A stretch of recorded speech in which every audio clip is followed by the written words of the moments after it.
Bueno, como mencionábamos en la introducción, hoy día tenemos a un invitado de lujo. Él es Gabriel Negreto. Él es politólogo y especialista en reformas y procesos constitucionales en América Latina.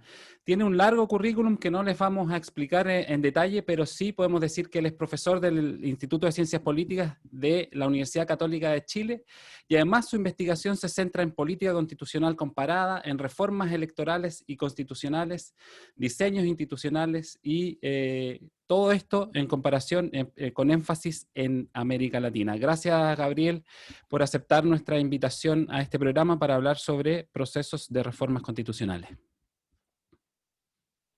Gracias, Sebastián, por la invitación.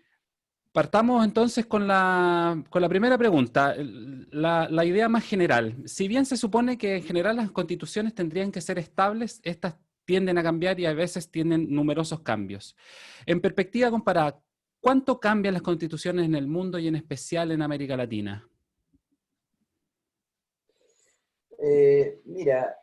Sí, históricamente la presuposición que se tiene es que las constituciones son las leyes fundamentales y por tanto debiesen durar indefinidamente.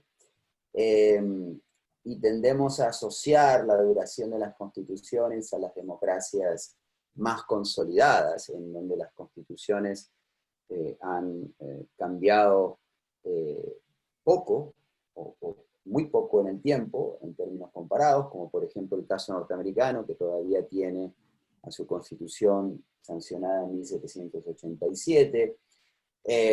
Tenemos el caso inglés, que no tiene una constitución escrita, pero que tiene una estructura constitucional que ha evolucionado con el tiempo y que también que ha permanecido relativamente estable, al menos en sus aspectos esenciales. Pero si nosotros ampliamos nuestra mirada, vemos que las constituciones no duran demasiado tiempo y ciertamente no duran para siempre, como se supuso en las etapas originales del constitucionalismo occidental. La duración promedio en las bases de datos más amplias, como es la de Comparative Constitution Project, es que las constituciones en promedio en el mundo duran 19 años, es decir, apenas alcanzan 2 décadas en promedio. Claro que esto es un promedio e incluye regiones muy, muy inestables, entre las cuales se encuentra América Latina, pero no solo América Latina, África, y particularmente desde la etapa de descolonización hasta el presente ha sido una región muy inestable en materia constitucional. Medio Oriente también ha tenido una alta inestabilidad constitucional. Y América Latina, de hecho, se ubica en un espacio inestable, pero no tan inestable como estos extremos. El promedio aproximadamente de duración de las constituciones en América Latina desde la independencia está un poco por encima de los 20 años, está en unos 23, 24 años. Pero claramente si lo comparamos con lo que eran antes los parámetros de estabilidad de las democracias consolidadas, sí América Latina tiene una alta inestabilidad. ¿Por qué ocurre esto? Bueno, primero tenemos que ubicarnos en los contextos políticos, económicos y sociales donde las constituciones actúan, ¿no? Y evidentemente hay un efecto de la inestabilidad del contexto político, económico y social en la inestabilidad posible de las constituciones, ¿sí? A mayores cambios en el ámbito político, económico y social, mayor probabilidad de que las constituciones estén sujetas a reemplazos totales y ciertamente a revisiones importantes de tiempo en tiempo, ¿no? Un poco para resumir, un tema más complejo, las razones más importantes por las cuales las constituciones se han reemplazado en el mundo han sido por cambios políticos profundos, como la creación de un nuevo Estado o una transición de régimen, y esto abarca no solamente transición de un régimen autoritario a uno democrático, sino, de manera quizás más inesperada para lo que uno puede asumir, también transiciones de regímenes democráticos autoritarios. De hecho, por ejemplo, en América Latina, el gran grueso de las constituciones, o sea, la mayor cantidad de constituciones que hemos tenido en América Latina, fueron sancionadas en periodos autoritarios y para periodos autoritarios, lo cual, insisto, parece algo como un poco contrario al sentido común, porque supondríamos que las dictaduras funcionan más allá de la ley, y sin embargo esto no es correcto. Las dictaduras buscan afirmarse en la ley. El caso de Chile no es excepcional en el sentido de que una dictadura busque crear una constitución para establecer una cierta distribución de poder dentro de la dictadura, para amarrar sus políticas al futuro y para establecer una nueva legalidad y un nuevo sistema político, ¿no? Entonces esta es una de las posibilidades. La otra es cuando las constituciones fracasan en proveer la cooperación política y social que se supone que deben proveer, en el sentido de que el Estado no es capaz, a través del régimen que regula la Constitución, de proveer los bienes públicos básicos que demanda la ciudadanía, y que por lo tanto generan una crisis de representación, o cuando la Constitución genera problemas serios de gobernabilidad, ¿sí? Conflictos intermitentes y sistemáticos entre ejecutivo y legislativo, legislativo y judicial, ejecutivo y judicial, es decir, estos conflictos hacen visualizar que las constituciones no están operando como se debe. Estos problemas de gobernabilidad también generan demandas por el cambio. Luego tenemos los casos más pedestres y más, a veces, muy conocidos, que son los cambios que no obedecen a un cambio político, o sea, los cambios constitucionales que no obedecen a transformaciones políticas profundas, ni tampoco a demandas sociales por mejor representación o gobernabilidad, sino que simplemente surgen por cambios importantes en la distribución del poder político. El surgimiento de un nuevo partido, el colapso del sistema de partidos anteriores, que muchas veces se disfraza o se presenta como un cambio de régimen, pero que en el fondo no lo es simplemente el ascenso de un nuevo partido con distintas preferencias y programas a los antecedentes, y esto genera un cambio de constitución o reformas fundamentales. Esto visto como de manera genérica, cambios que se producen bajo cualquier contexto. Cuando pensamos de cambios constitucionales en democracia, tenemos que añadir algunos elementos más, porque las constituciones cambian mucho ante la inestabilidad del régimen político, cambios económicos, sociales, pero en democracia suelen cambiarse menos. En el fondo es una rareza la idea de que se cambie una constitución en democracia, porque se supone que la constitución, pues en la medida en que la democracia funciona, quiere decir que la constitución está operando de manera relativamente adecuada, y por lo tanto los cambios que se han visualizado en el mundo en democracias ya existentes es mucho menor. Ahí, si tomamos en cuenta la supervivencia de constituciones en regímenes democráticos ya creados, es muchísimo mayor. No tengo ahora el número exacto, pero obviamente es un número mayor. Yo creo que aproximadamente está en un promedio de 30, 40 años. Así que no se aplica el mismo parámetro que si tomáramos todos los cambios constitucionales bajo cualquier contexto. Y de hecho, si nosotros tomamos en cuenta regímenes democráticos que hayan tenido al menos 5 años de existencia, hay solo 25 cambios, 25 reemplazos constitucionales en todo el mundo entre 1900 y 2015.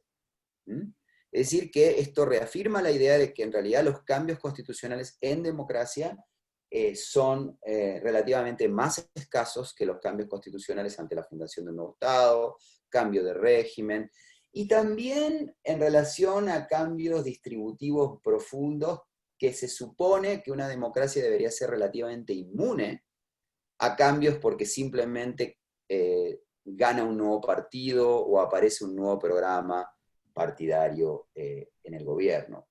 Y en ese Y entonces lo sentido, que tenemos... Y en ese ¿sí? sentido, entonces, Gabriel, ¿cuál sería, tomando ese marco, cuáles serían las razones para el cambio constitucional aquí? ¿Serían la crisis de representatividad del sistema político?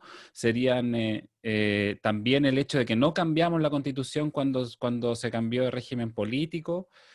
¿Cómo entra la reforma constitucional en democracia en un país como Chile que está haciendo este proceso de manera bastante, digamos, sui generis, por decirlo de alguna manera?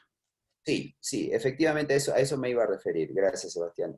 Justamente, aquí, digamos, las razones principales tienen que ver con algo que ya mencioné y que aplica a muchos contextos, pero se aplica especialmente a los reemplazos constitucionales en democracia, las crisis de representación y las crisis de gobernabilidad, ¿sí? Que demuestran que las constituciones vigentes, no importando su origen, o sea, no importando si se hicieron antes de la transición, quizás en un momento autoritario, o se hicieron después de la transición, en un momento ya democrático, pero que las constituciones están perdiendo autoridad y valor porque no están canalizando efectivamente la representación o porque no están garantizando la gobernabilidad requerida en provisión de bienes públicos, seguridad, educación, orden público, etc. ¿Sí? Este es un factor muy importante en los cambios constitucionales en democracia y que casi siempre van asociados de crisis.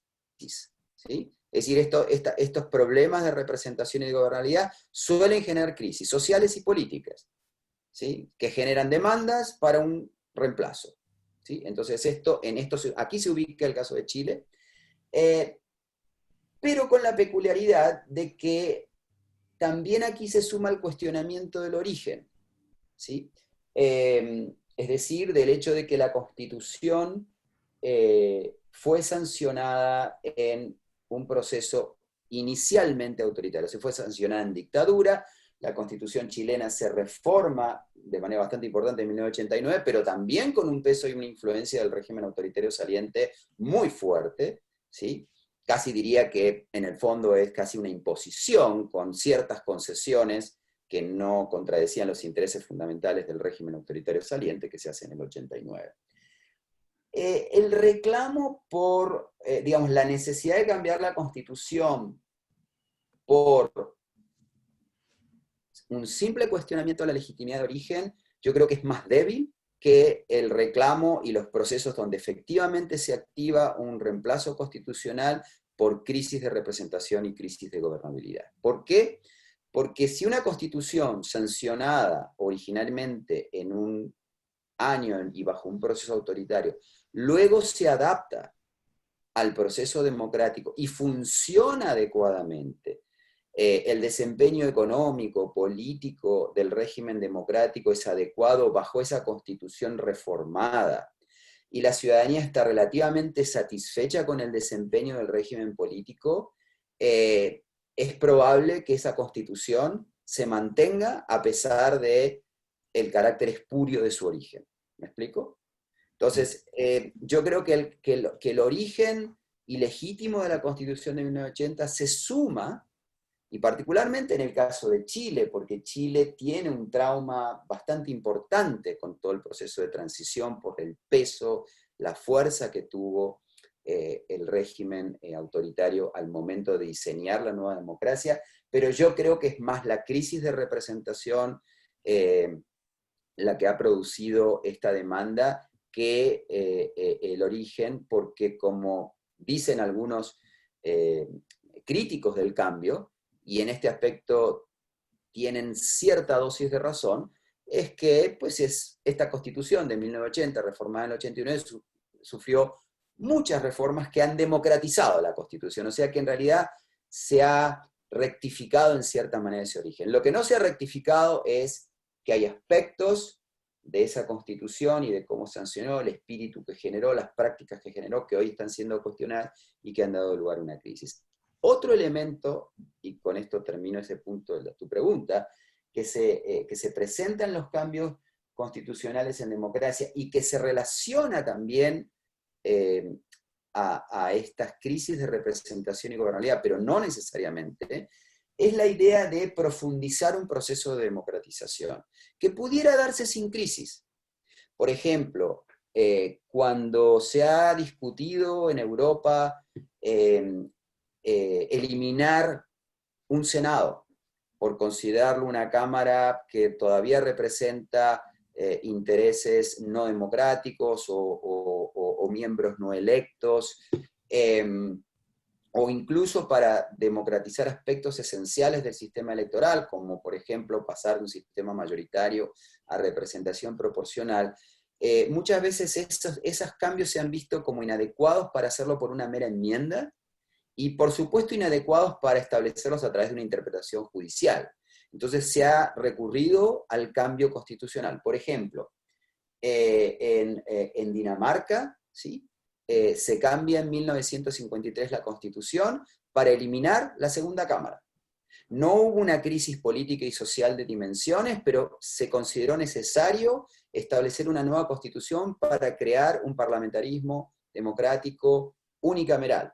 También se adoptó en aquel momento, se amplió en ese momento también la participación popular a través de mecanismos de participación popular directa, y eso también se quiso incluir como parte de un proceso de democratización. En 1974, por ejemplo, en Suecia se cambia también la Constitución, que ratifica una enmienda que había eliminado al Senado 2 años antes, y también se democratiza el sistema, convirtiéndolo de una monarquía constitucional parlamentaria a una auténtica democracia parlamentaria. Entonces, también hay un aspecto simbólico en los cambios democratizadores que necesitan de una nueva constitución y que no se pueden hacer por vía de una mera enmienda, y que han llamado a la creación de una nueva constitución. Y después tenemos los casos de los países más estables y las democracias más consolidadas, que a veces cambian su constitución por razones más técnicas, si lo quieren. Simplemente para, por ejemplo, racionalizar el esquema constitucional, que se ha convertido en un rompecabezas, quizás con ciertas enmiendas, incorporar tratados. ¿Sí? Esto ha ocurrido, por ejemplo, en Suiza en 1999, o recientemente en Finlandia en el año 2000, donde en realidad son nuevas constituciones que en parte recogen cambios anteriores y se presentan como un nuevo texto, pero que suelen incluir también elementos democratizantes, ¿no? Entonces esto sería un poco el resumen. Gabriel, bueno, les contamos, estamos conversando junto a Gabriel Negreto, cientista político de la Universidad Católica. Gabriel, hay un texto, ¿no es cierto? Quiero partir con una pregunta que es bastante simple en cuanto a los mecanismos. Tú hablaste de crisis y que tal vez estos periodos de crisis son los que pueden hacer estos cambios constitucionales. Y hay justamente el poder, ¿no es cierto? Según Calibas, el poder supremo e incontrolable está por sobre la Constitución, ¿no es cierto? Y efectivamente uno podría pensar de que, y la Constitución está por sobre las leyes.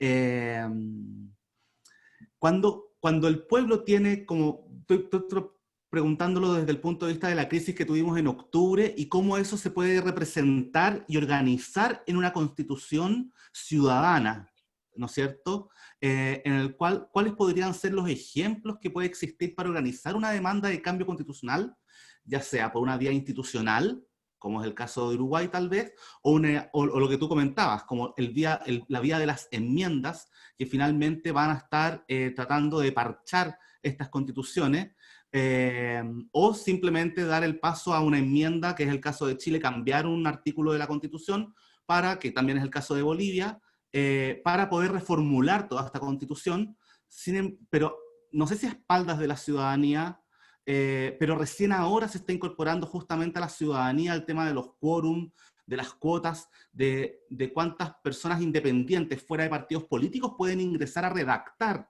esta eventual Constitución. No sé si me entiendes un poco la pregunta.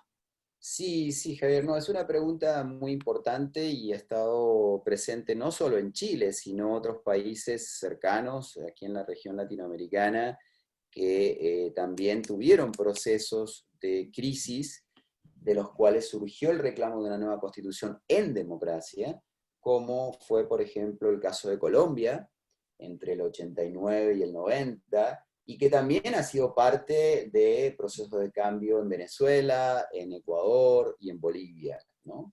Entonces, este es un elemento muy importante. A ver, yo admiro mucho el trabajo de Andreas Calivas, que por cierto es un gran amigo mío, es uno de mis mejores amigos, fue compañero mío en la Universidad de Columbia.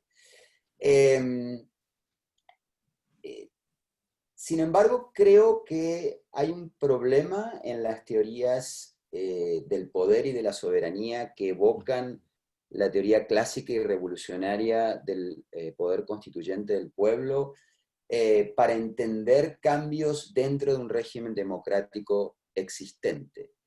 Porque esta idea de que el poder constituyente del pueblo es un poder que está más allá de la ley y que por tanto invita a una idea rupturista, que por cierto se jugó y se discutió mucho tiempo en Chile, por ejemplo, la posibilidad de que en su momento Bachelet convocara un referendo para que destrabara el proceso y se pudiera elegir a una constituyente. Digo, ustedes lo recordarán, esto fue parte de un debate, hubo importantes constitucionalistas que estaban a favor y en contra de estas ideas.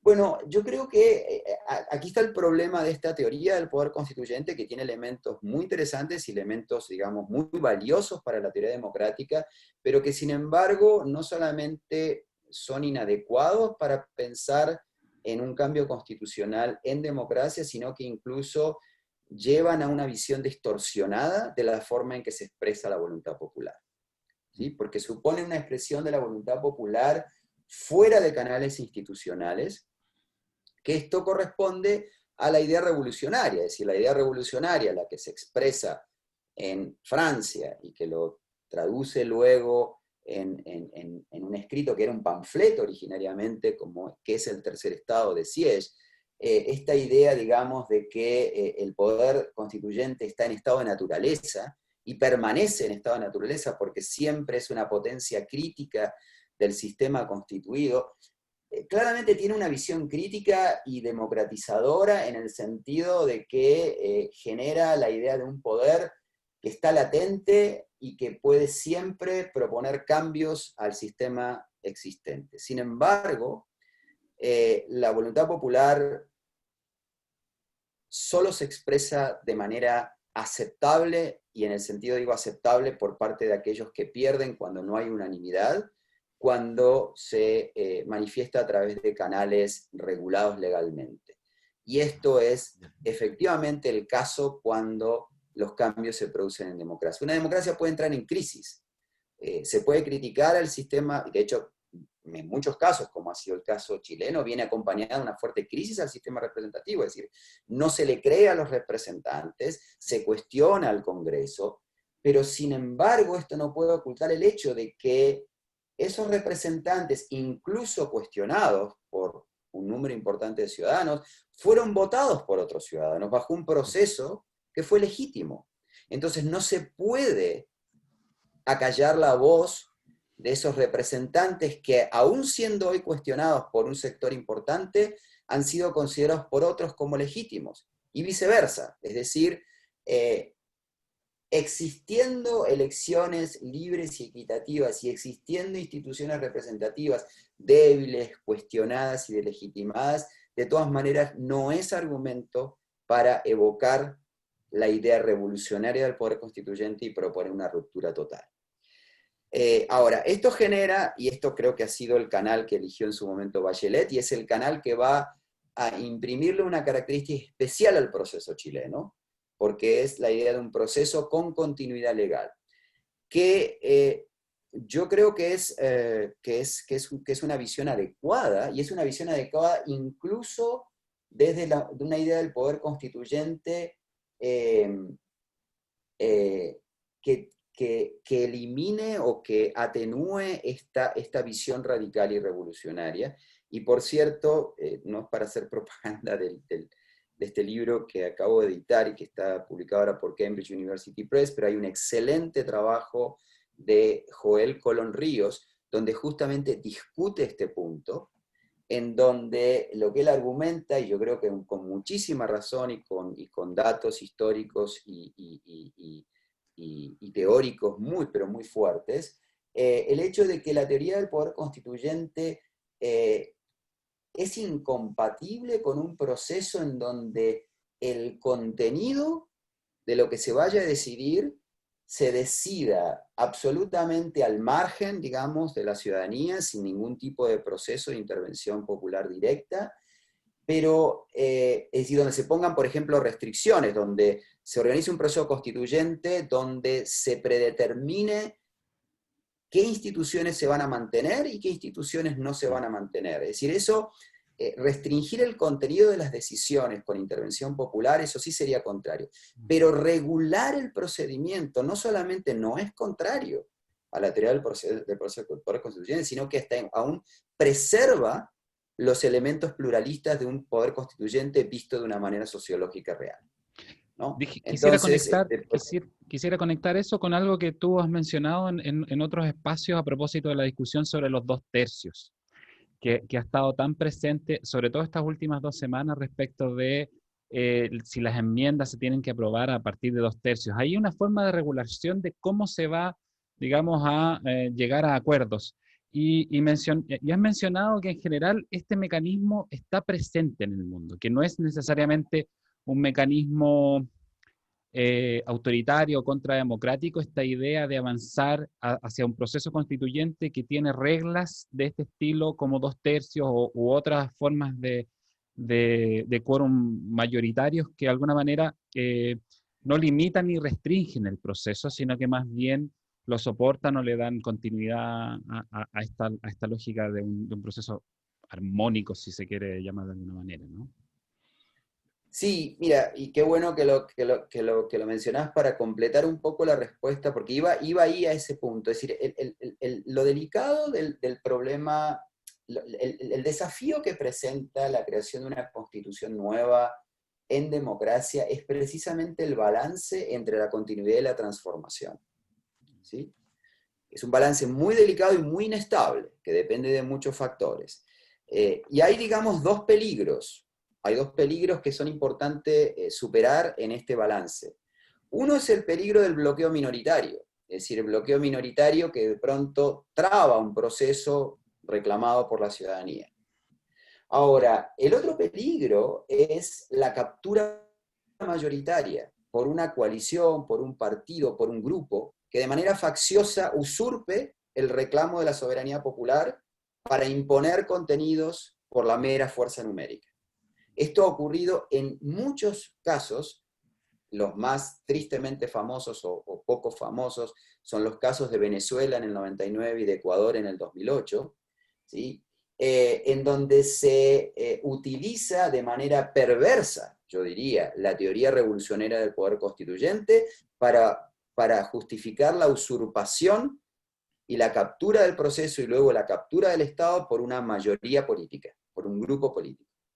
Ahora, el otro peligro, que es el de la captura minoritaria, también vuelve a existir dentro de un proceso que busque este balance. Es decir, se necesita generar consenso, pero al mismo tiempo tiene que tener peso la opinión de las mayorías. Y este balance es extremadamente difícil. Es decir, las dos posiciones opuestas son, digamos, o hacer un proceso puramente mayoritario y fuera de los canales institucionales, o hacer un proceso tan continuista en donde todos tengan poder de veto que finalmente no se puede cambiar nada, ¿no? Entonces, efectivamente, la presencia de mayorías calificadas no es inusual y sobre todo es bastante frecuente en procesos de cambio en democracia, ¿sí? Es bastante frecuente.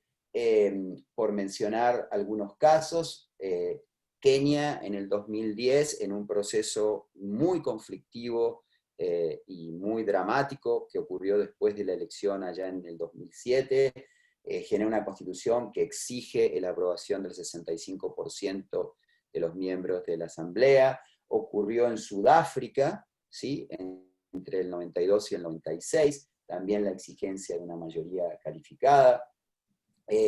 Los procesos que mencionaba, menos dramáticos, pero que también exigieron mayorías agravadas, los casos de Finlandia en la sanción de la Constitución del 2000, el caso de los casos que mencioné históricos de Dinamarca. Es muy frecuente que en democracia las constituciones se sancionen por mayoría calificada. Lo que pasa es que la idea de la mayoría calificada apoya la noción de que hay que inducir un consenso al momento de sancionar la Constitución, y esto invoca el otro peligro, que es el peligro del bloqueo minoritario. Peligro que puede existir, y hay que pensar en mecanismos para resolverlo si llegara a ocurrir. Yo creo que en la medida en que los representantes actúen de manera responsable y se logre, yo creo que esto se debería lograr en el caso chileno como se ha logrado en otros, no al margen ni tras bambalinas ni de espaldas al pueblo, pero sí en todo lo que va a ser el debate que se tiene que abrir acerca de los contenidos de la Constitución, la razón del proceso, los objetivos fundamentales. Yo creo que se tienen que empezar a generar objetivos que susciten acuerdos transversales acerca de qué se quiere lograr con esta Constitución. Y en la medida en que esto se pueda lograr, y estos acuerdos no tienen por qué ser estables de una sola coalición, puede haber objetivos compartidos entre dos partidos y después que no van a ser los mismos que los objetivos que comparten otros partidos. Pero me parece que esto va a ser fundamental porque es lo que facilita los consensos más allá de lo que digan las reglas. Lo que sí no se puede esperar es que la elección de la convención, cualquiera que sea, y poner una regla de 2/3 o de lo que sea, va a producir el consenso por la mera existencia de esa regla. Esos acuerdos tienen que ir generándose ya desde el debate previo y de las campañas que se tienen que ofrecer para que los votantes elijan entre distintas opciones. Es decir, no se van a generar los artículos ni el texto, pero se tiene que generar una suerte de acuerdo acerca de cuáles son los objetivos y a partir de ahí poder ir forjando alianzas y forjando posibles compromisos transversales que harían que una regla como la de los 2/3, en la medida en que no va a haber ninguna fuerza que capture, ni siquiera creo yo, a como está hoy el posicionamiento político en Chile, no creo que haya ninguna fuerza que ni siquiera genere una mayoría en la convención. Lo que va es, más que, yo creo y espero en realidad, que más que generar bloqueos frecuentes, lo que va a generar son múltiples coaliciones con intercambios en distintas dimensiones. Si esto ocurre, la Constitución nueva va a ser más larga y más extensa, obviamente, que la Constitución presente, pero va a ser como una suerte de resultado derivado de estos múltiples acuerdos transversales, ¿no? Donde yo te doy en esto para que tú me des en esto. Esto va a limitar una transformación radical, pero sí va a ser posible muchos cambios. Ahora, puede ocurrir de todas maneras, nada más para terminar, ¿puede ocurrir de alguna manera un bloqueo? Pudiera ocurrir. Y acá sí es importante debatir, y yo creo que esto lo va a tener que debatir la propia convención, es qué mecanismos se van a utilizar para desbloquear aquellos casos donde la exigencia de los 2/3 pueda producir un bloqueo. Y pensar, aquí lo de la hoja en blanco no resuelve absolutamente nada, es más, es una imagen ficticia. Yo creo que hay aspectos de la Constitución que sí o sí se tienen que decidir en el proceso, ¿sí? Y que hay una serie de alternativas que se van a tener que considerar y que es forzoso que se consideren en el caso de que se produjeran bloqueos. Estamos hablando con Gabriel Dale, Negreto, Sebastián. politólogo y experto en cambio constitucional. Javier. A propósito de la crisis de representación de esta mayoría calificada, ¿no es cierto?, de los 2/3, hay un Twitter que en tu Twitter, ¿no es cierto?, que dice que, ojo, la aprobación de reducir el Parlamento en el referendo italiano no reivindica las propuestas de hacer lo mismo en países como Chile y Colombia. El Parlamento italiano tenía muchos más legisladores de los que requiere su población. En Chile y Colombia tiene muchos menos. ¿Por qué cito este Twitter? Porque muchos se ha preguntado de que en este minuto, o sea, a propósito de la crisis de representación, lo que debería pasar en Chile es que deberíamos tener menos representantes, menos legisladores.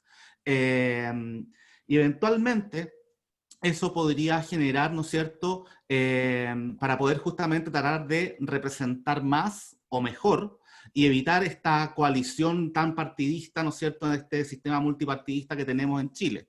Eh, a tu juicio, en esta constitución, ¿se debería tratar o se debería incorporar el número de legisladores, pensando también en el costo monetario que puede tener un cambio constitucional y que muchos argumentan de que justamente el cambio constitucional puede llevarnos a una crisis mucho más profunda, en vez de tomarlo como una profundización de nuestro sistema democrático? Gracias, Javier. Mira, estás haciendo una pregunta que es difícil contestar, es compleja, porque, a ver, hay varios peligros en los contextos de crisis de representación, y para canalizar esta crisis de manera adecuada, de manera tal que los cambios que se produzcan sean, vayan a la raíz del problema y no sean aprovechados de manera manipulativa por parte de las élites y por parte de los representantes para satisfacer de manera superficial las demandas, generando cambios que no solamente no cumplen con esas demandas, sino que las pueden agravar las raíces de las mismas, ¿no? Entonces, tú mencionas este caso. Sí, efectivamente, las crisis de representación, el cuestionamiento a la labor de los representantes, va asociado o fue generado por una imagen negativa de los legisladores, de los representantes, en los cuales aparece esta idea de que cuantos menos mejor. En Argentina, en su momento, en la crisis del 2001, se hizo legendaria la protesta con la bandera de que se vayan todos, ¿sí? Sí.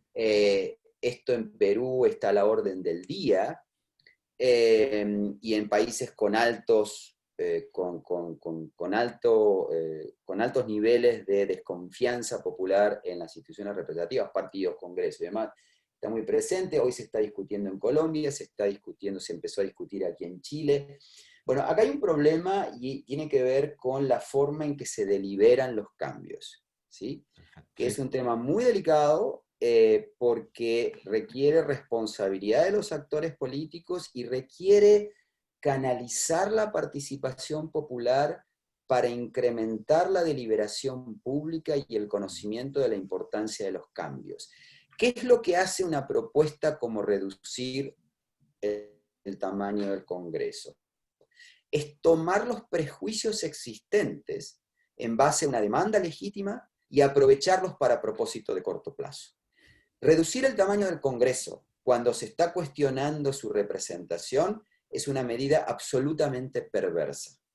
Es perversa porque reducir el tamaño del Congreso lo que va a hacer es que tú tengas un Congreso mucho menos diverso y por lo tanto mucho menos representativo del que tú tienes hoy en día. En una Cámara Baja con 155 representantes y 28 distritos electorales, tú tienes un promedio de distrito, de tamaño de distrito, de 5, ¿sí? Pero esto es un promedio, porque tú tienes distritos en Chile que son de 3. Ahora tú dime cómo haces en un distrito de 3 para incorporar diversidad de género, diversidad de edades, que sería genial que se incorporara, por ejemplo, para una constituyente, diversidad regional, diversidad étnica. No puedes. Esto es, o sea, como decía Oscar Wilde, 7 días en la semana, ¿no? Tenemos 3 representantes, no podemos meter toda esta pluralidad.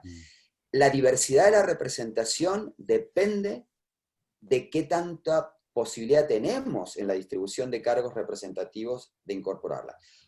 Una cuestión muy distinta es si el sistema actual, la forma en que los partidos seleccionan candidatos, cómo se confeccionan las listas, etcétera, etcétera, permite con un Congreso más amplio incorporar toda esta diversidad. Pero lo que seguro es cierto es que con un Congreso más pequeño, esa diversidad no solamente se imposibilita, sino que se va a reducir drásticamente.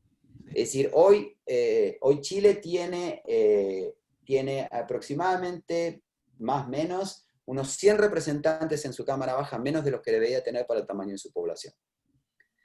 Ahora, claro, la pregunta es si los representantes siguen teniendo la misma sospecha de ilegitimidad, si los mecanismos para implementar una mayor diversidad no se diseñan o no se aplican. Pues sí, obviamente puede ser que aumentemos el tamaño y sigamos con el mismo Congreso, pero esa no sería la idea. O sea, yo no estoy proponiendo ni estoy diciendo que se debe aumentar, ¿ok? Lo que digo es que en este contexto es un despropósito y toma en cuenta no las preferencias conscientes de la ciudadanía acerca de lo que implica el proceso de representación, sino los prejuicios que se generaron a partir de una demanda legítima, ¿sí? Y por eso es que es muy importante la deliberación pública y la participación popular en la deliberación pública. Los cambios hay que explicarlos y hay que explicarlos responsablemente. Porque si yo hago una reforma, como se pretende, por una enmienda, rápidamente, a ver, vamos a quedar bien con la ciudadanía, pues sí, propongo reducir la reelección de los legisladores, reducir el tamaño, bajarle el sueldo. Y yo no digo que algunas de estas medidas no puedan estar bien, pero lo único que hace es explotar oportunistamente los prejuicios de la gente. Hay que explicar los cambios. Y para eso se necesita una deliberación pública que no consiste en mandar periodicazos, ni hacer una entrevista y decir mañana mando el proyecto para que vean lo demócrata que soy. Eso es un error. Y espero que eso no se traslade a la constituyente. Y yo creo que uno de los desafíos que también tiene Chile es que durante el proceso de elaboración de la Constitución tiene que haber un proceso de deliberación colectiva y de participación en la justificación de las medidas y en la explicación de las medidas, de los cambios que se adoptan. Porque hoy no se entiende y no tiene por qué entenderlo la ciudadanía. Por eso es que hoy están en boga las asambleas ciudadanas para incluso proponer y deliberar sobre ciertos cambios importantes que no se conocen y se pueden entender cuando se deliberan solamente por los medios, por los periódicos, ni nada, sino que hace que se siente un grupo de ciudadanos ordinarios a debatir sobre un tema. Y muchos se sorprenderían al ver que las propuestas que surgen de estas asambleas ciudadanas son mucho mejores a veces, o casi siempre, que las propuestas que surgen de un grupo de parlamentarios o de políticos expertos. El problema de estas asambleas ciudadanas y la razón por la cual no se puede hacer una asamblea puramente ciudadana para crear una nueva constitución es que es muy difícil, o yo diría casi imposible, pensar en una asamblea puramente ciudadana para crear una constitución que incluye tantas dimensiones. Las asambleas funcionan para temas específicos, pero esto no implica que una constituyente de representantes que no son ciudadanos electos, sorteados ni seleccionados aleatoriamente, sino que son representantes, no implica que no puedan generar foros deliberativos en donde los ciudadanos conozcan, entiendan los cambios y las consecuencias de distintas alternativas. Gabriel, te quería hacer dos preguntas en una, a propósito de lo que tú mencionabas recién, la importancia de la responsabilidad. Sebastián, una cosa, y Gabriel, disculpen, cosas de la pandemia. Me están tocando insistentemente la puerta y estoy solo, así que tengo que ir a ver quién me... Así que me ausento un minuto, Sebastián, yo me conecto inmediatamente a la entrevista, disculpen. Así es la vida en pandemia. Gabriel, te quería preguntar dos cosas en una. La primera, dijiste recién, es importante que los constituyentes o los miembros participen de manera responsable sin oportunismos políticos. Y en ese sentido uno se podría preguntar, ¿cuál podría ser el peso que tendrá este proceso constituyente en un contexto donde pocos meses después de la elección de los constitucionales tenemos elecciones presidenciales aquí, parlamentarias, y que de alguna manera van a estar contaminadas o influidas, para no decirlo en términos negativos, por este proceso constituyente? La cercanía o la lejanía de los procesos políticos electorales tiende a tener impacto en los procesos constituyentes, tal como tú has mencionado en este libro, además que aprovechamos de hacerle promoción, La política del cambio constitucional en América Latina, un tremendo libro. Pero, y a propósito de eso, quisiera preguntarte sobre los resultados del proceso de transformación. Por un lado, los oportunismos y por otro lado, los resultados.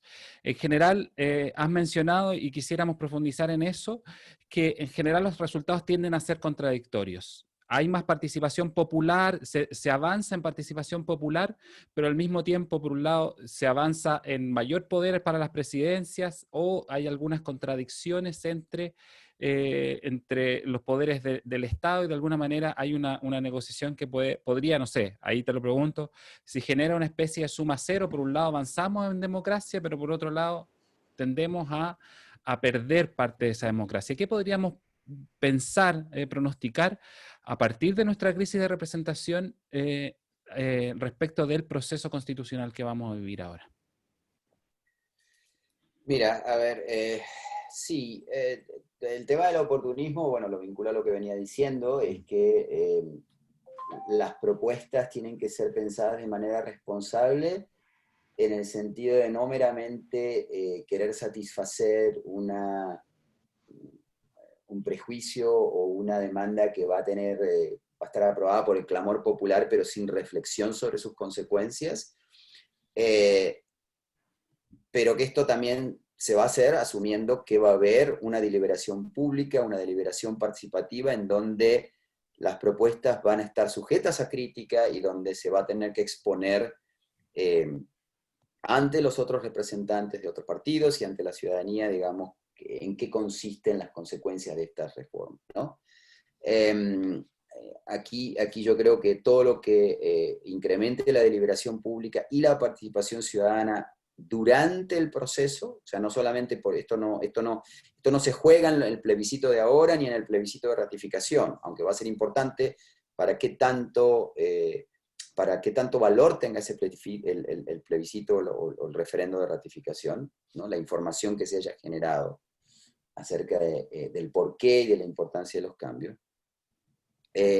Ahora, ¿qué ocurre con respecto a lo que podemos esperar con el diseño? Que este es un debate que se viene y es muy importante. Bueno, a ver, uno puede pensar en diseños ideales, obviamente, en diseños sacados, digamos, de la biblioteca, del libro, de lo que yo pienso, pero obviamente están las condiciones políticas reales bajo las cuales se debe gobernar, y el contexto político y el contexto económico tienen mucha influencia acerca de qué diseños podemos esperar. Entonces, esta es una restricción. Una de las razones por las cuales en América Latina se ha avanzado en aumentar los constreñimientos a los presidentes en áreas no legislativas, pero por el contrario, en las áreas legislativas ha mantenido los presidentes o incluso han aumentado sus poderes. Este carácter híbrido proviene del hecho de que hoy se gobierna, los presidentes y los partidos que ganan la presidencia gobiernan en un contexto político fragmentado y donde existen necesidades de cambio económico y cambios de política económica y crisis económicas que hay que atender. ¿Cuál es tener un presidente con poderes solamente de veto, o poderes puramente negativos o pasivos ante los cambios de políticas públicas? Resulta inadecuado casi que para cualquier actor.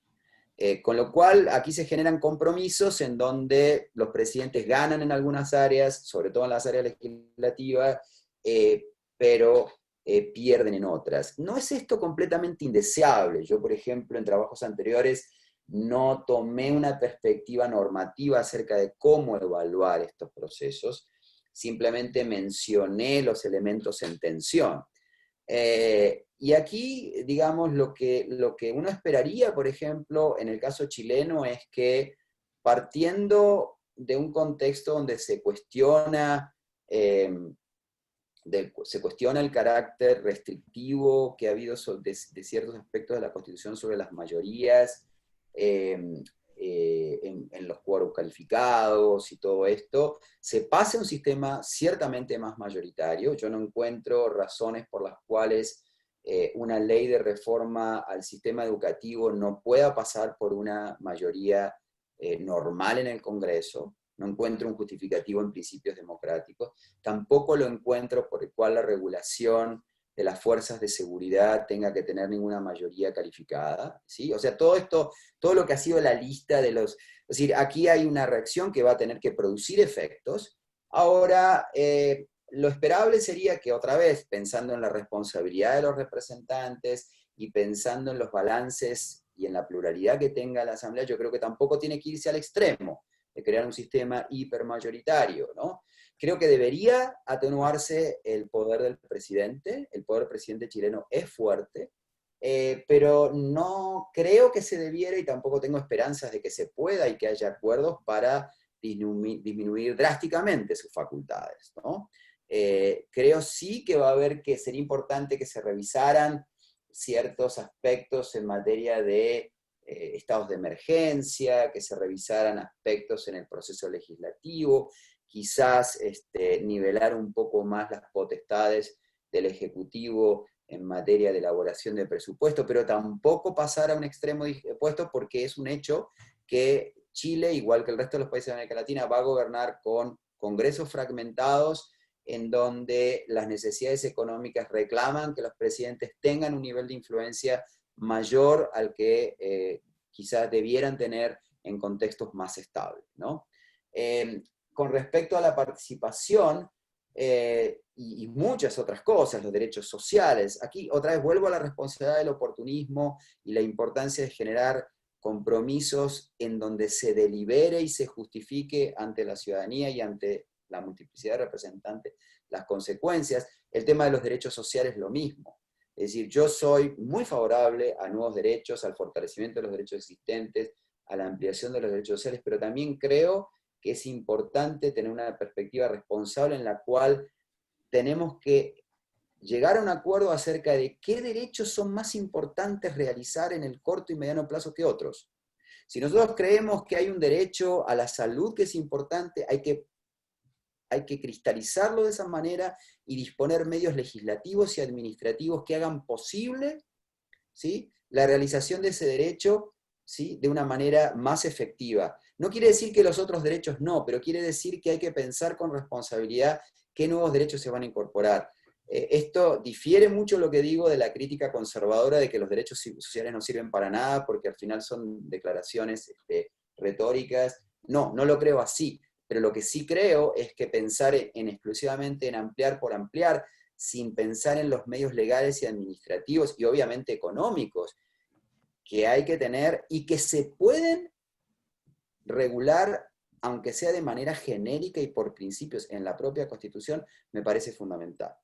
En materia de participación popular, también hay que deliberar sobre los detalles de estos mecanismos. No todos los mecanismos tienen las mismas implicancias democráticas, y creo que también el uso de algunas formas de participación popular en donde las autoridades públicas, el Congreso o el Ejecutivo tienen la iniciativa para activarlos, creo que son mecanismos que hay que estudiar muy cuidadosamente porque no deberían incluirse graciosamente en la Constitución, a diferencia de otros como la iniciativa popular o los referendos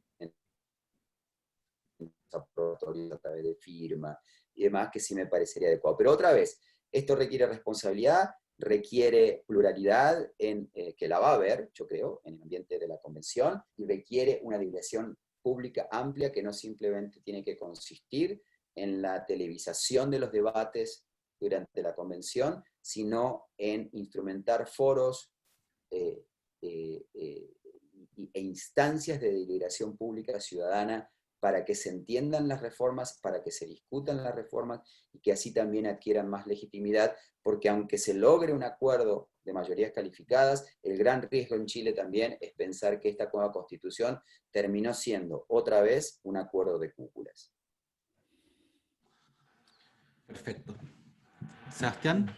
Bien, Gabriel, te agradecemos. Sí. Te hemos quitado casi una hora de tu tiempo. Sí. Te agradecemos Sí. muchísimo la entrevista. En parte es culpa Gabriel. mía. Yo me apasioné en los temas y dije más de lo que debiera haber dicho.